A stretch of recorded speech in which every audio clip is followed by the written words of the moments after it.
सत्य असेल तेच दिसेल। सोलापूर महापालिकेतील गटनेते पदासह महापौर आणि उपमहापौरांची निवड आता थेट मुंबईतूनच होणार असल्याची माहिती पालकमंत्री जयकुमार गोरे यांनी दिली आहे। शहरातील सारस्वत ब्राह्मण मंगल कार्यालयात शनिवारी भाजपच्या नवनिर्वाचित नगरसेवकांची बैठक पार पडली।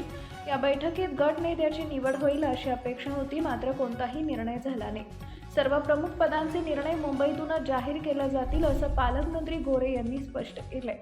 शनिवारी पालकमंत्र्यांच्या उपस्थितीत भाजपच्या सर्व 87 नवनिर्वाचित नगरसेवकांची बैठक झाली। या बैठकीस आमदार देवेंद्र गोठे, आमदार मनीष देशमुख, माजी आमदार दिलीप माने, शहर अध्यक्ष रोहिणी तडवळकर यांच्यासह अनेक पदाधिकारी उपस्थित होते। यावेळी पालकमंत्री गोरे यांनी नूतन नगरसेवकांना मार्गदर्शन केले।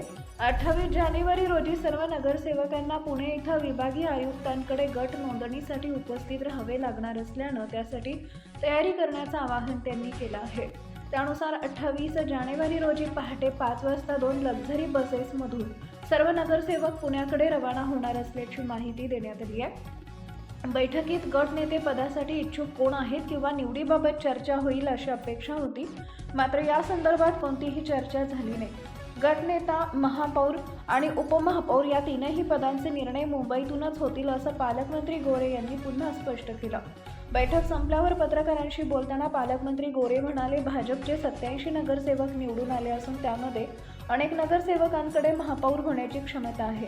यापैकी योग्य निर्णय मुख्यमंत्री देवेंद्र फडणवीस निश्चितच घेतील असा विश्वास त्यांनी व्यक्त केला। सध्या जिल्ह्यात भाजपा हा सर्वाधिक मजबूत पक्ष आहे, त्यामुळेच भाजप विरोधात सर्व एकत्र येत आहेत। यावरून भाजपची ताकद वाढल्याचं स्पष्ट होत आहे।